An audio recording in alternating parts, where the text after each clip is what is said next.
2010, on a noté des progrès très très importants dans le cadre de la réponse contre le VIH.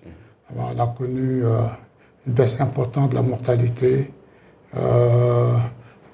une mise sous traitement de plusieurs millions de personnes en Afrique au sud du Sahara.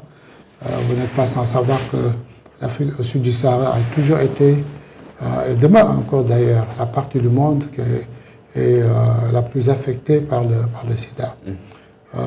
Malgré ces progrès, nous comptons aujourd'hui en Afrique au sud du Sahara quelques 25 millions de personnes qui vivent avec le VIH, qu'il faut traiter quotidiennement. Nous avons de nouvelles infections aussi qu'on note régulièrement. Ça veut dire que malgré les progrès, il y a encore du chemin à parcourir. Le Sénégal aussi a suivi le même trajet. Vous savez aussi que le Sénégal a toujours été un modèle. Aujourd'hui, la prévalence du Sénégal est estimée à 0,3. Sur les objectifs qu'on s'est fixés, sur les 3,95, pour le premier 95, c'est-à-dire toutes les personnes vivant avec le VIH connaissent leur statut, on est à 88%, donc on n'est pas très loin des 95%.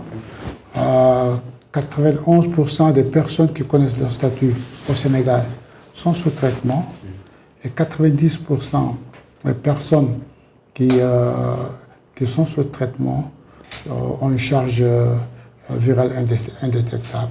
La charge virale indétectable, c'est vraiment la mesure de l'impact de l'efficacité du traitement et de la riposte. Et je pense que donc le Sénégal est sur une bonne voie pour atteindre les 3,95 et rester toujours dans cette dynamique d'être un pays modèle en matière de riposte contre le VIH. Plusieurs initiatives. D'abord, l'UNICIDA a pour mission de coordonner la riposte mondiale de lutte contre le VIH. Dans le pays aussi, nous accompagnons le pays d'abord à élaborer des documents stratégiques importants, notamment le plan stratégique qui permet au pays de dire où est-ce qu'on en est dans le cadre de la riposte, où est-ce qu'on veut aller, comment on va le faire.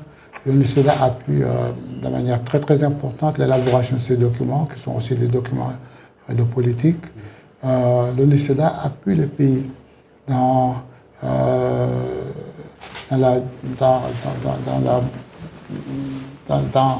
la production de l'information stratégique. L'information stratégique, c'est-à-dire les informations, les données, tout ce qui permet au pays de savoir exactement où est-ce qu'il en est en matière de VIH. Quels sont les progrès, quelles sont les difficultés. Chaque année, on élabore du mois de janvier au mois de mars, on fait le rapport annuel sur la réponse contre le VIH. Et ce rapport est envoyé au niveau mondial et donne à tout le monde la possibilité de savoir qu'est-ce que le Sénégal est en train de faire. Donc, on appuie le Sénégal dans l'élaboration de documents, l'élaboration de politiques, dans la production d'informations stratégiques, dans l'élaboration de vraiment dans les orientations importantes qui permettent vraiment de venir à bout de notamment tout ce qui concerne les questions liées à la stigmatisation, à la discrimination, etc. Nous accompagnons le pays dans tous ces aspects-là. Dans la région, comme du reste, au niveau du Sénégal, un des premiers défis, c'est que nous nous étions fixés comme objectif d'éliminer la transmission mère-enfant. Un objectif, malheureusement, qu'on n'a pas encore atteint. On avait vraiment misé pour l'émergence d'une génération sans sida. Aujourd'hui, on a toutes les connaissances techniques et stratégiques pour éliminer cette transmission mère-enfant. Malheureusement, très très peu de pays dans le monde l'ont réussi. Et sur cette partie du continent, il n'y a pas encore un pays qui l'a réussi. Quand bien même il y a des pays qui sont sur la bonne voie, mais nous n'avons pas encore. Ça, c'est un des défis. Le Cap-Vert a toujours été cité comme un pays qui est sur la bonne voie de l'élimination de la transmission mère-enfant. Nous observons la montée, les nouvelles infections chez les jeunes, particulièrement les jeunes filles qui sont d'ailleurs les plus infectés, et les jeunes garçons. Les progrès nous avaient amené à mettre un peu en veilleuse les questions de prévention. Parce que quand on a eu les traitements qui permettaient aux personnes avec le VIH d'avoir une meilleure santé, d'avoir une vie beaucoup plus positive, d'avoir une santé meilleure, on a tout de suite pensé que voilà, la clé était trouvée. Mais ces médicaments ne permettent pas de guérir, ils soignent mais ne guérissent pas. Et du coup, les mesures de prévention au niveau des populations avaient fait l'objet d'être relâchées. Et nous constatons aujourd'hui, il y a beaucoup de jeunes qui n'ont pas beaucoup d'informations, assez d'informations sur le VIH, parce qu'ils n'en entendent pas beaucoup. Du coup, ils ne se protègent pas contre l'infection à VIH. Les filles demeurent particulièrement vulnérables à l'infection à VIH. D'abord parce que, comme tous les autres, n'ont pas assez de connaissances, mais ensuite, elles quittent très tôt l'école. D'autre part, les considérations sociales font qu'elles sont mariées, elles sont vulnérables, etc. Et les questions économiques qu'elles vivent aussi les rendent davantage vulnérables. Donc, ce sont des défis que nous avons là et auxquels nous devons nous attaquer. Nous nous y attaquons déjà, mais il faut qu'on renforce vraiment cela pour faire en sorte que nous puissions atteindre le résultat comme nous le souhaitons. Les stratégies, on les mène au niveau des écoles. Nous faisons en sorte que les écoles puissent avoir des programmes de réponse contre le VIH, pour que les jeunes qui sont à l'école avoir des informations, que c'est sensibilisé sur la question du VIH, que savoir que c'est une maladie qui est là et que comment on doit se protéger contre cette maladie. Les stratégies aussi sont menées au niveau du milieu extrascolaire. Tout à l'heure, on était en train de parler de l'ASS qui fait la réponse communautaire. Et même à côté de l'ASS, il y a le secteur public aussi, un bon nombre du secteur public, le ministère de la Jeunesse, etc., qui mène des activités extrascolaires avec les jeunes pour leur permettre d'être sensibilisés sur les questions de VIH, d'avoir une meilleure connaissance et de savoir en toute situation comment se protéger et comment se prémunir contre. Donc la prévention est en train vraiment de revenir au cœur de nos actions. Parce que nous savons que tant qu'il continuera à y avoir de nouvelles infections, on aura du mal à mettre fin à l'épidémie. Au Sénégal, comme je l'ai dit tout à l'heure, on a 91% des personnes qui vivent avec le VIH qui sont sous traitement. 91% des personnes qui vivent avec le VIH sont sous traitement. Et 90% de ces personnes-là qui sont sous traitement ont une charge virale indétectable. Ça veut dire que la charge virale indétectable, c'est ça qui permet, comme je l'ai dit tout à l'heure, de mesurer la qualité du traitement, de la prise en charge. Et quand on a une charge virale indétectable, pratiquement on ne transmet plus le VIH. Donc c'est ça pourquoi nous nous battons, nous luttons pour que toutes les personnes qui vivent avec le VIH puissent savoir qu'elles vivent avec le virus du VIH. Quand on sait qu'on vit avec le virus du VIH, on doit se rendre au niveau des services pour avoir des médicaments. Les médicaments sont gratuits. Gratuits pour tout le monde. Donc, les médicaments sont gratuits, l'accès est disponible sur tous les territoires. Et donc, c'est important que les personnes puissent connaître très tôt le statut sérologique. Parce que plus tôt vous connaissez votre statut sérologique, mieux c'est. Parce que plus tôt on vous met sous traitement, mieux vous pouvez éviter de tomber dans la maladie du sida. Le gouvernement joue un rôle important parce que le gouvernement mobilise beaucoup de ressources pour la réponse contre le VIH. C'est des ressources qui permettent au pays d'abord de faire face à la maladie avant de faire appel aux autres partenaires. Les organisations communautaires aussi jouent un rôle très très important. Les organisations communautaires Je pense que sans elles, on n'aurait peut-être pas eu les résultats que nous avons.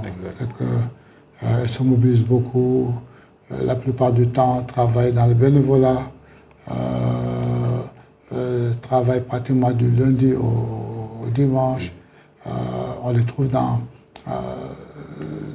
toutes les localités, vraiment avec beaucoup d'abnégation. Je pense que ces organisations-là font un travail vraiment extrêmement important qui permettent aujourd'hui au Sénégal d'avoir des résultats en matière de VIH. Un des problèmes auxquels nous faisons face, c'est la stigmatisation et la discrimination envers les personnes vivant avec le VIH, envers ce qu'on appelle les populations clés. Et la stigmatisation prive les personnes qui ont besoin des services d'avoir accès à ces services-là. Parce que quand les gens se sentent stigmatisés, discriminés, ils ne vont pas aller vers les services. Et quand les gens ne sont pas en sécurité, parce qu'ils sont discriminés, stigmatisés, personne dans la population ne sera en sécurité. C'est pourquoi il est important que les personnes qui ont besoin des services puissent être rassurées qu'ils peuvent aller bénéficier des services sans être discriminés, sans être stigmatisés. Aujourd'hui, nous savons que le VIH, avec les médicaments qui sont aujourd'hui disponibles, les personnes peuvent vivre positivement leur vie. On a parlé tout à l'heure de la suppression de la charge virale qui permet d'arriver à un niveau où on ne transmet plus Donc aujourd'hui, la question de la stigmatisation et de la discrimination doivent être des choses qu'on devrait dépasser. Mais malheureusement, ils sont encore présents. Beaucoup d'activités sont menées. Des plaidoyers dans la communauté, auprès des autorités, auprès des services de santé. Donc aussi à ce niveau-là, il y a des problèmes de discrimination et de stigmatisation. Au niveau des religieux aussi, qui pendant longtemps d'ailleurs étaient impliqués dans la réponse contre le VIH.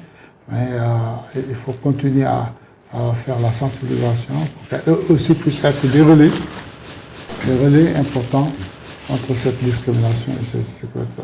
On a des programmes qui sont là, soutenus par le pays, des programmes soutenus aussi par les partenaires, qui permettent vraiment à tous les niveaux de mener les actions pour faire reculer significativement la stigmatisation et la discrimination.